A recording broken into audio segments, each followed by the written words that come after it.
Okay, continuing on with Standard 4, which is duties to employers, and this first subpart, Part A, is all about loyalty. So loyalty to your employer. A couple of points here that are worth mentioning. No soliciting clients or competing with the current employer. Most employment contracts would have that in there, but it would be a breach of the standards were you to create your own little side business that would compete with your employer. No taking of property to a new employer without consent. And this always comes down to, even with systems, if we're creating a backtest strategy, a quantitative trading strategy, you can't just pick up and take all of the code and everything with you into a new employer. When you are working for an employer, they're paying you to produce content, intellectual property, and that remains the property of the employer. You can't take it with you. Obviously, you can't wipe things out of your brain, so you can reproduce things from memory, but you can't take material with you when you leave. Spending time setting up a new business is not a breach, so long as your employer is aware of what you're doing and they're happy with that. So some employers, if you went to them and said, hey, I want to go out in my own practice, I'm going to be setting up, just creating the company, doing a little bit of compliance, obviously I can't take any clients from here, I'm not going to be telling clients, etc., but this is what I'm doing. So hopefully you're working from someone who's good and they'll say, yep, that's fine, and here's some written consent to be able to do that.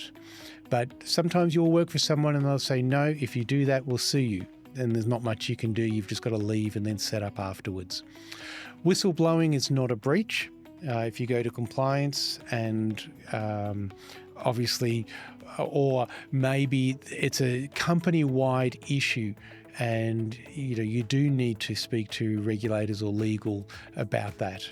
That would not be a breach of this standard, particularly if they were doing something wrong. Now, if you were trying to do that just to create havoc at your employer's place out of a vendetta, then that would be a breach and you would lose your designations accordingly. Externally compensated assignments should be discussed if duties are time-consuming.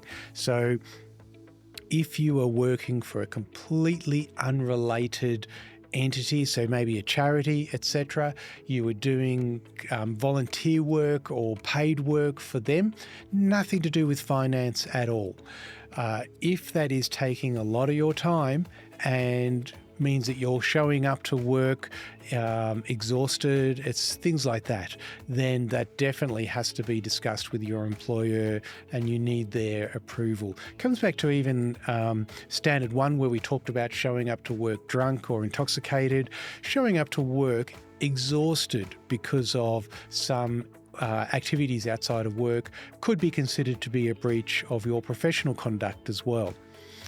So looking at a sample question here, we have Candy Apple CMT works at Langco, a statistical arbitrage hedge fund. Although Miss Apple has no plans to terminate her employment with Langco, she is preparing to start an independent practice. She would operate the practice at her own time and it would not compete in any way with Langco. Which of the following best describes Miss Apple's responsibilities under Standard 4A loyalty in this situation? So A, she may start her independent practice and no specific compliance action is needed.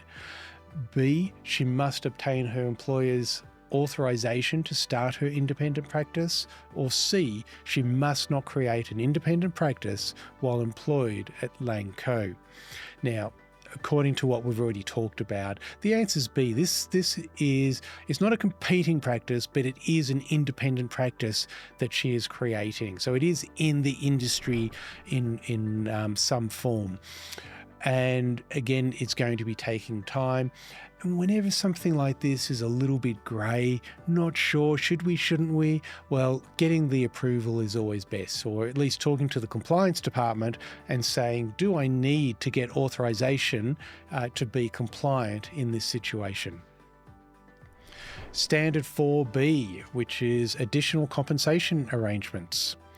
So a couple of key points here. We must get written consent from the employer for client bonus compensation and any other external compensations. And also the compensation doesn't have to be monetary. So really important that this is, very clear. If you're getting a bonus from a client, the employer has to know about it, particularly if it is for forward compensation. If a client comes to you and says, if you can achieve a 25% increase in my portfolio, I'll buy you XYZ. That would have to be definitely reported, because it can be something that entices you to behave in a certain way. For instance, as you're getting to the end of that financial period, you may be sitting at 20% increase and thinking, oh no, I better take some big risks because I want to get that prize at the end. This is why it's important that you're fully disclosed, your employer knows about it. Your employer can say, no, that's going to put too much pressure on you. It's going to make you trade in a way that we don't accept at this firm. And so that's why your employer needs to be okay with that. So question here on this section, accepting an incentive offered by a client to a portfolio manager, such as a free vacation or a cash bonus to reward good performance in a future period, is A, a violation of the standards unless the manager gets written consent from her employer, or B, a violation. C, not a violation as long as the client confidentiality is maintained. D, not a violation so long as the manager informs her employer and she intends to accept the incentive. Well, C's kind of got, D I should say, has some right language about it, but it's not right. Whether she intends to accept it or not, if you weren't going to accept the incentive, then you don't need to inform the employer. So that's kind of a strange one. C, nothing to do with confidentiality. It's all to do with undue influence on the trading behaviour, etc. And again, it's also the duty to the employer. The employer needs to know that risk may be taken because of this incentive. And so the answer here is A, it is a violation unless the manager gets written consent, and then it's okay. And gifts, again, when it's for past performance, rewarding. So a client comes to you and says, the performance that you did last fiscal period was amazing. I want to give you this car, bottle of scotch, whatever, as a reward. Again, just let the employer know that was the case. And most employers would be quite happy because they're quite happy for you to be doing a wonderful job for your clients.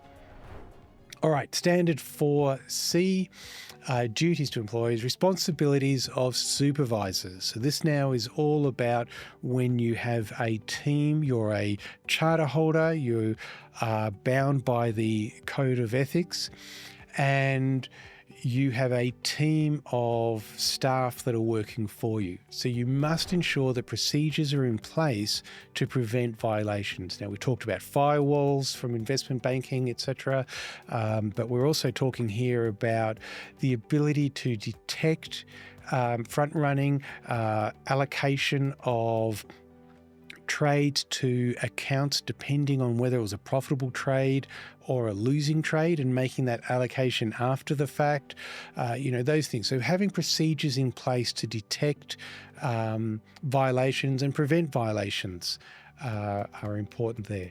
Supervision, I should say, includes prevention and detection, both sides of that coin.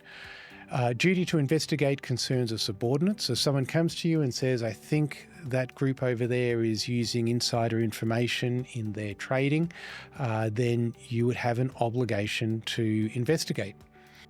A violation by a subordinate is not a breach if there has been reasonable efforts to ensure procedures are in place. So again, this is why the procedures are important, why having a mechanism where people can report and feel safe doing that is so important as well. And if those procedures and systems are in place, then even if there was a rogue trader doing something wrong, it wouldn't be a breach against you as a charter holder. All right, so we've got a long question here. So we've got Kanga Partners recently hired Lisa Carr, CMT, to be a managing supervisor in the firm.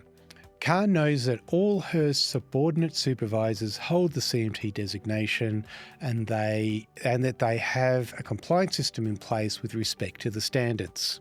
Soon after she joins the firm, the partners purchase Law Group, a small boutique firm.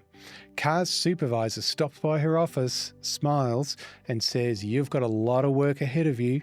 Carr interviews the employees of the new firm about operations and learns that Law partially bases supervisors' income on unsupervised or improper trading activities, and even permits the designating of a trade to an account or portfolio after the outcome of the trade is known.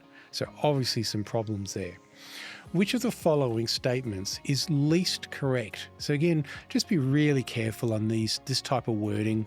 So least correct tells us that all of these are going to be on a bit of a funny scale of worst to best, etc. So we've just got to go through them all very carefully. So A here, after the purchase of Law, Carr needs to review the compliance system. Well, that's pretty easy. Obviously, that is true. If a new compliance system is being imported or your existing compliance system needs to be adapted for the new business that's now being a part of the combined business, then that has to be done. So A is not least correct. Well, I hope it's not least correct. B, Carr can rely on current compliance system at Kanga since the subordinate supervisors are subject to the standards. Well, no. When there is a considerable change like this, all systems have to be reviewed, all the compliance systems, and based on the interviews, it's not actually quite true that all the supervisors, while they're being subject to the standards, they're not operating under the standards. Those little examples of designating trades after the result was known screams that the standards aren't being followed. Law's practice of partially basing supervisors' income on unsupervised or improper trading activity is inconsistent with the standards. Well, that's true. So that is a correct statement. It is inconsistent. And D, Carr may have to resign her position if the Kanga partners are unwilling to ensure that employees of Law's adhere to the standards. Now, as supervisor, a lot of the responsibility does fall on Carr, but if the managing partners of Kanga really didn't care that much and they weren't willing to back Carr in getting everyone to adhere to the standards and they didn't want to make such a big issue of it, well then yes, Carr may have to resign. So this statement is actually correct too. So the one statement that is least correct is B, and that is that Carr can rely on the current compliance system. No, she can't. She'll have to review it and adapt it for the expanding business that they've just acquired at Kanga Partners. Okay, we'll continue with Standard 5 in the next video.